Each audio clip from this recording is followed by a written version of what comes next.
Assalamualaikum warahmatullahi wabarakatuh. Perkenalkan, nama saya Siti Sapinatul Lestari.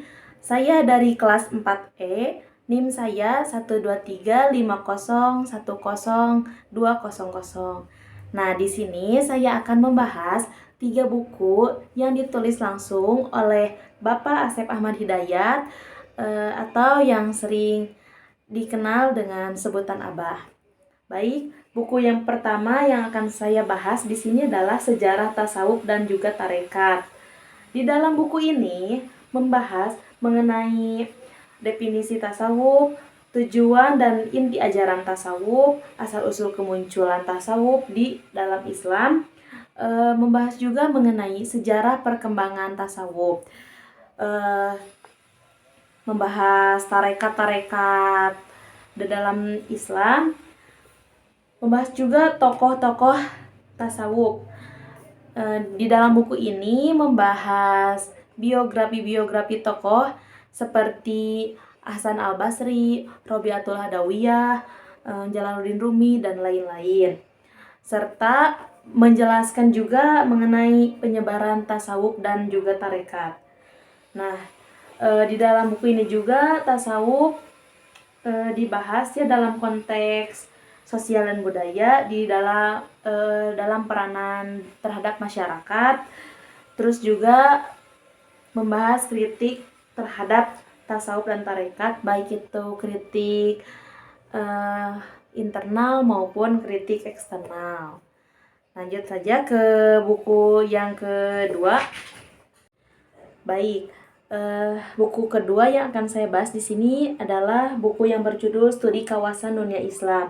Nah, di dalam buku ini membahas mengenai teori konsep ruang lingkup studi kawasan dengan menggunakan pendekatan multidisiplin yang mencakup aspek sejarah, budaya, geografi, politik, dan juga ekonomi.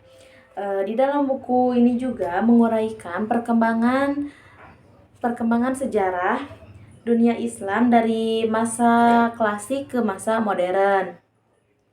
Di dalam buku ini juga membahas mengenai pemetaan kawasan dunia Islam berdasarkan faktor historis, geografi, politik, dan juga budaya. Nah, di dalam buku ini juga membahas mengenai isu-isu kontemporer yang sedang dihadapi oleh dunia Islam, seperti modernisasi dan juga globalisasi.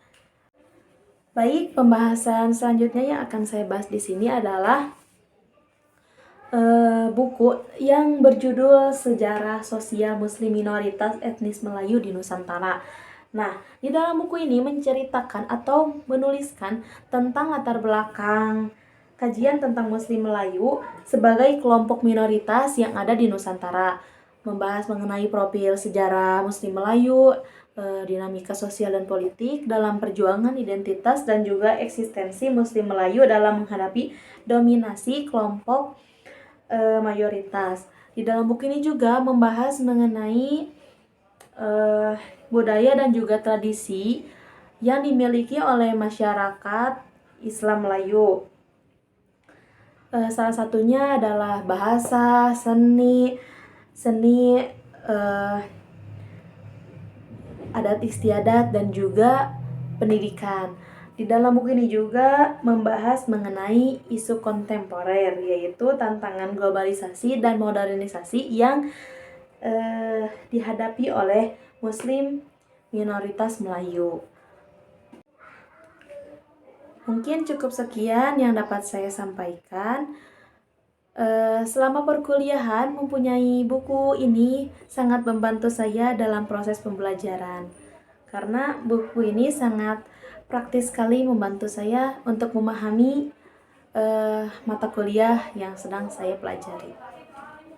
Terima kasih. Wassalamualaikum warahmatullahi wabarakatuh.